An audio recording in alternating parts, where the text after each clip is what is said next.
alaykum, hurmatli do'stlar, hurmatli hamkasblar. Bugun sizlarni ko'rib turganimizdan juda ham xursandmiz. Bu klubimizni tashkil qilishimizdan asosiy maqsadi bor. Maqsad bitta pul yoki boshqa narsa uchun emas. Asosiy maqsadimiz insonlarga ko'proq foydamiz tegishi, ya'ni ularni prikusini, tishlarini tekislash orqali ko'proq manfaatimiz tegishi. Agar biz o'zimiz yakka yolg'iz bo'lsak, to'g'ri, yaxshi bo'lishi mumkin, lekin ko'pchilik bo'lib ishlasak, yana ham qulayroq bo'ladi, tezroq bo'ladi, osonroq bo'ladi. Bir-birimizni bilmagan narsalarimizni, ko'p narsani bir-birimizdan o'rgansak bo'ladi.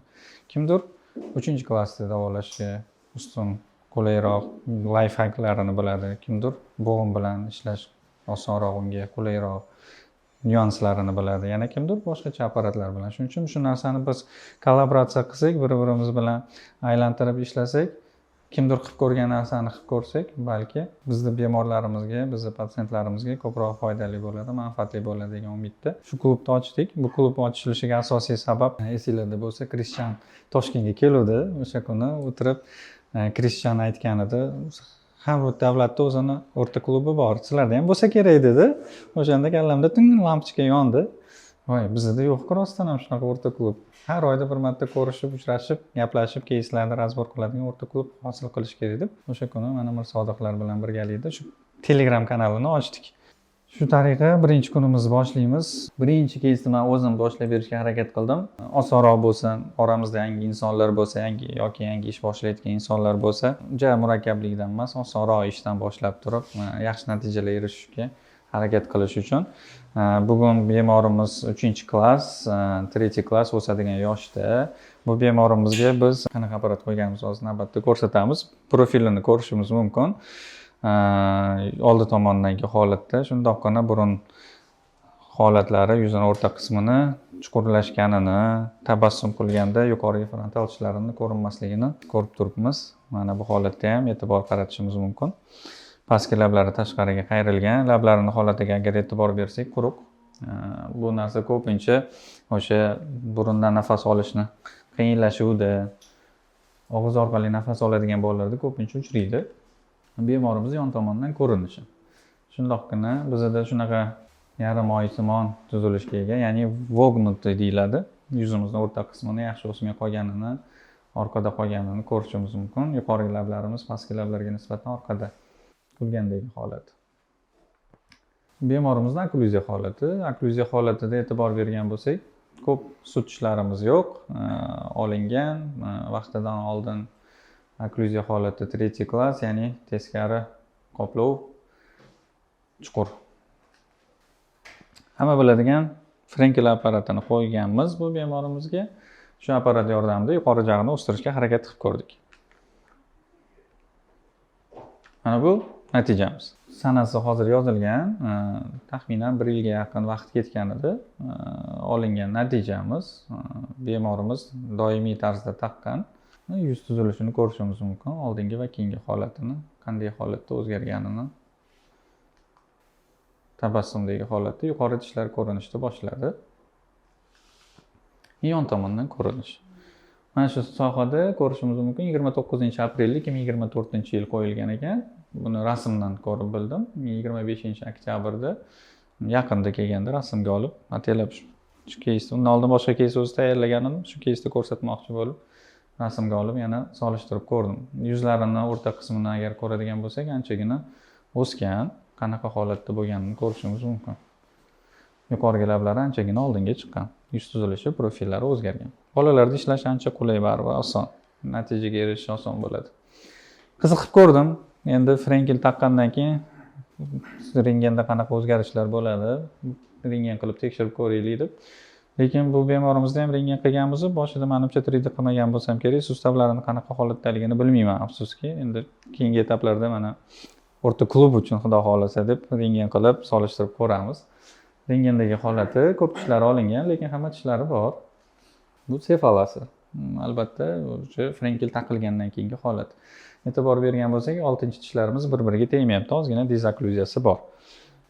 Mana shu narsa ham ko'pincha bizga yana qaytadan 3-klass hosil bo'lishiga sababchi bo'ladi. Shu sababdan Frenkel taqqanimizdan keyin har doim uni yechgandan keyin mana shu sohada albatta yana okklyuziyani hosil qilib berishimiz kerak yoki искусственный Men bularga искусственный protez orqali bu narsani harakat qildim, чтоб malyar tishlari yana botinib ketmasin deb.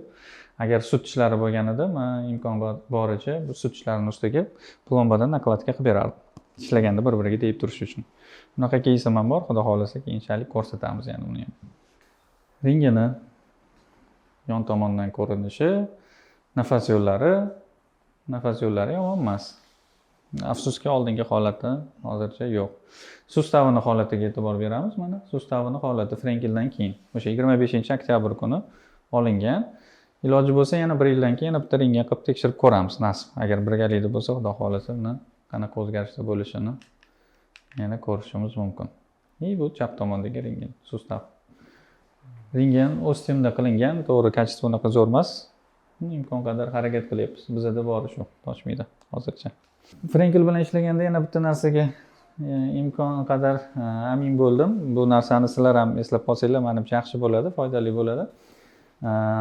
Frenkel bilan ishlaganda iloji boricha bizda sut tishlarimiz qanchalik ko'p bo'lsa, saqlanib qolgan bo'lsa, natija olish rezultatimiz ko'proq bo'lardi deb o'yladim. Lekin bundan oldingi bemorimiz unaqa emas. Sut tishlari kam edi, lekin unda ham natija oldik. Lekin ba'zi bir bemorlarda shunaqa holatlar bo'lgan. Frenkel berganmiz 1 yil, 1,5 yil taqqan, lekin qanday taqqanini bilmayman, chunki uni kontrol qila olmaymiz baribir. Ulardan natija olishimiz sal kamroq bo'lgan. Sababi men o'yladimki, bu tishlari yo'qligini hisobiga talaffuz qilganda, gapirganda, so'lagini yutganda til mushaklarimiz kuchi havoga tarqaladi. Mana ko'ryapsizlar, hozir bemorga so'lagini yutishni iltimos qilamiz.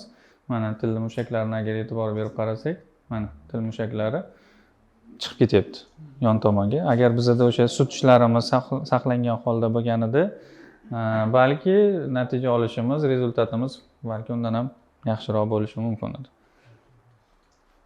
Albatta sut tishlariga e'tibor qaratishingizni so'rayman, balki buni endi hamma bilar.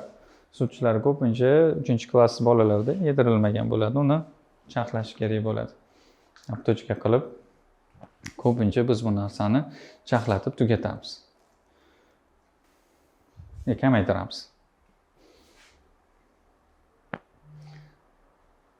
Mana shu bemorimizda Frenkel bilan unaqa zo'r natija ola olmaganmiz. Shu kungacha mana shu bundan oldingi bemorga qadar mana shaxsiy o'zimning fikrim, agar sut tishlari ko'pi olingan bo'lsa, sut tishlarini soni kam bo'lsa, malyar sut tishlarining soni kam bo'lsa, biz qo'yadigan Frenkel apparatimizda bizga beradigan natijaviy samaradorligi kamayadi deb o'ylardim. Balki bu qanchadir miqdorda to'g'ridir. Shuning uchun bunaqa holatdagi bemorlarga men imkon qadar yechilmaydigan apparat va face mask berishga harakat qilardim. Bu vaziyatdan chiqish uchun. Hozir shu bemorimiz tishlari yo'q, e'tibor bergan bo'lsanglar, Frenkel qo'yilgan. Natijasi meni lekin qoniqtirmagan. Chunki biz xohlagan darajada, balki vaqtida kelmaganligi uchun kiliklarini chaqlamaganimiz hisobiga shunaqa bo'lganmi, yoki rostdan ham sut tishlari yo'qligini hisobiga shunaqa bo'lganmi, yaxshi natija ola olmaganmiz. Lekin bundan tashqari boshqa bemorimiz, mana bu bemorning yuz tuzilishi. Bunda ko'proq pastki jag rotatsiya qilgan soat strelkasi bo'ylab o'sishdi o'rniga. Boyagi bu bemorda явный ko'rinib turibdi, yuqori jag'i o'sganligi.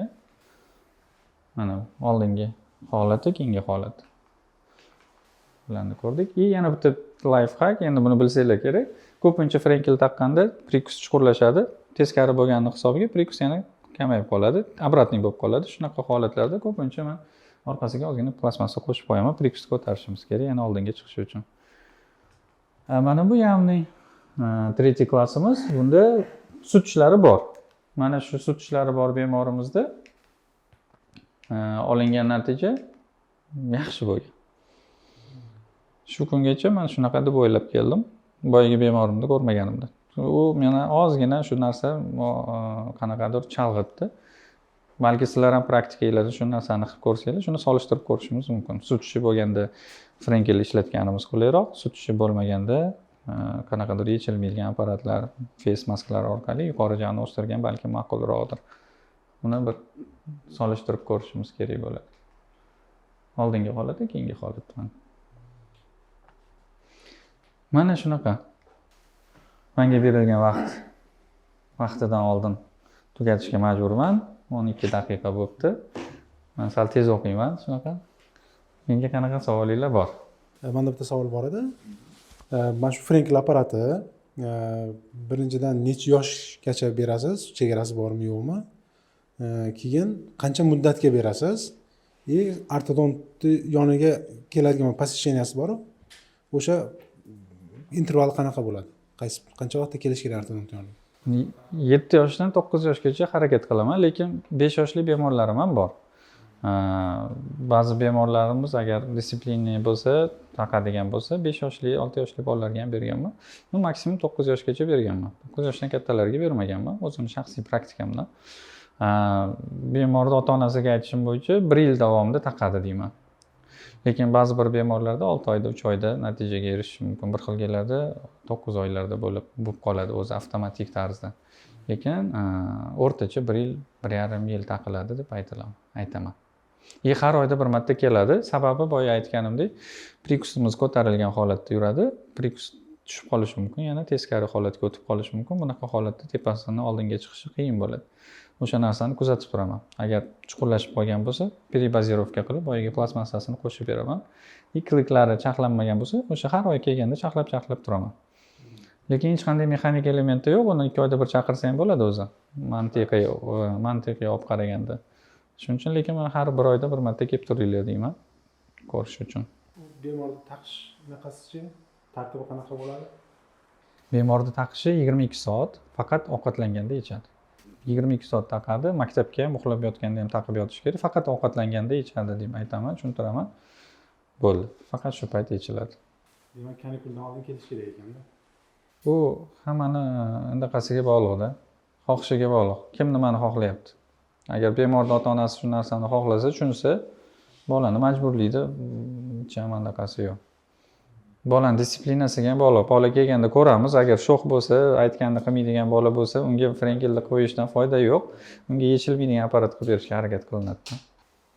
Boya aytganimdek, nakladka, обязательно nakladka qo'yish kerak. Oxirida dezoklyuziya bo'lib qoladi, orqada oklyuziyada bir-biriga tekkizib qo'yishimiz kerak. Bo'lmasam ko'p bemorlarimiz oldinga chiqarib ovqat chaynaydi. Apparat yechgandan keyin orada ham xuddi shunaqa bo'ladi. Mana 3 oydan keyingi bemorlarimiz ham ota-onasi keladi, tishlaganda zo'r turibdi deydi. Lekin ovqat chaynayotganda oldinga chiqarib chaynayapti. Yana ham ko'proq chiqaryapti deydi. Chunki orqada malyar tishlarimiz bir-biriga tegmaydi. O'shani hisobiga u bola tekkizishga harakat qiladi, oldinga chiqaradi. Shuning uchun biz frenkelda yechganimizdan keyin albatta orqada kontakt hosil qilib berishimiz kerak. O'shani nakladka yoki syomnik bo'lgandan keyin apparatdan keyin qo'yib beramiz. Yo'q, apparat payti hech qanday nakladka bo'lmaydi. Yana shunga o'xshagan bitta keyslar bo'ladi, xudo xolasa keyinchalik frenkelda o'rniga nakladka bilan vaziyatdan chiqishga harakat qilganmiz. Xudo xolasa bo'lib qoladi ham. Misol uchun наследственный xarakterga ega bo'lsa, endi ota-onasida ham bor yoki qarindosh urug'ida bor. Shunaqa holatlarda ham ishlatsak, bu keyinchalik ham misol uchun yana prikus o'zgarishiga sabab bo'lishi mumkinmi? O'sish davri baribir har xil. Pikka chiqib qolsa, shunaqa davr bo'lishi mumkin. To'g'ri, ertaga nima bo'lishini men bilmayman. Xuddi shu gapimni ota-onasiga ham aytaman. Biz to'g'rilaymiz, to'g'rilaganimizdan keyin 1-2 yildan keyin o'sib ketishi mumkin deb taxmin qilishimiz mumkin. Uni kontrol qilib bera olmaymiz baribir. Bitta umidimiz tepa tishni oldinga chiqarib berish. Mana shu narsa balki ushlab qolar degan umiddamiz. Lekin men hamma bemorlarimga aytaman, vaqtga garantiya bermayman deyman. Qilgan ishimiz garantiyali emas, kafolatlanmagan, qo'limizdan kelgancha harakat qilamiz. Hamma narsa bo'lishi mumkin. Lekin ba'zi bir mandaqalar aytadi, наследственный degan narsa yo'q. Hayot o'zi majbur qilib qo'yadi shunaqa deb, lekin bilib bo'lmaydi. Baribir bo'ladi, o'tadi. Pastki jag'i katta bo'lish kerak bo'lsa, baribir to'xtatib qola olmaymiz bir xillarda. Перебазировка qilaman dedingiz-ku, ustiga qo'shib. Nima plastmassa ishlatasiz o'shanda? Redon plastmassa. Tez qotuvchi redon. Momentalni o'sha paytda o'zida qilib berishim kerak. Qilib qotirib beraman, ketadi taqib. Bo'l. Перебазировка o'sha обратно bo'lib qolmasligi uchun qilinadi. Prikusni ko'tarish uchun. O'zi обратный, biz uni prikusini ko'taramiz. O'zi frenkel yasaganda boshida prikus ko'tarilgan holatda bo'ladi. Jasur aka, boya tilning holatiga dedingiz-ku, o'sha men o'zim ham yaqinda shu 6 oydan beri 3-klass bemorlar tiliga e'tibor beryapmanda. Ana shu bu funksional apparat-ku. O'sha funksiya buzilish natijasida bizning nazariyamiz bo'yicha nafas olish buzilgani oqibatida til pastda turgancha kelib chiqyapti. O'sha Frenkel bilan taqilganda yana til bilan qandaydir miya-gimnastika mashqlari bajariladimi, yo'qmi? O'zi bajarish kerak, lekin men hali shu paytgacha aytmaganman, miya gimnastik mashq bajarasan deb. Frenkel taqishdan oldin har doim adenoidini yoki burnida qanaqadir problemasi bo'lsa, o'shani hal qildirib keling deb aytaman. Keyin qo'yaman. Funksiya bizada faqat nafas olish emas, gapirish. Shuning uchun bola doim taqib yurish kerak, gapirish ham kerak bu bilan. Har safar so'ligini ham yutish kerak shu apparat yordamida. Qancha so'ligini yutsa, til bizada ko'tariladi, tangligiga tegadi. Har safar gapirganimizda til harakatlanadi, tangligiga tegadi. Bu yerda faqatgina lablarning harakati ham katta ahamiyatga ega, chunki bizda lab pilotlarimiz yuqorgi labni oldinga itarib turadi. Qancha ko'p harakatlanganda mana bu narsa xuddi yoqaga o'xshab tortiladi. Oldingi labni tortadi uni. O'shani hisobiga ham funksiyada nafas olish, gapirish, so'lik yutish, anaqalar ham hammasi qo'shilib ketadi. Shuning uchun qancha ko'p taqib yursa, shuncha ko'p foydali bo'ladi. Ko'proq gapirish kerak. Apparatni taqib gapirsa, so'ligini yutsa, og'zini yopib nafas olsa, natija yaxshi bo'ladi. Rahmat. Savol yo'q bo'lsa.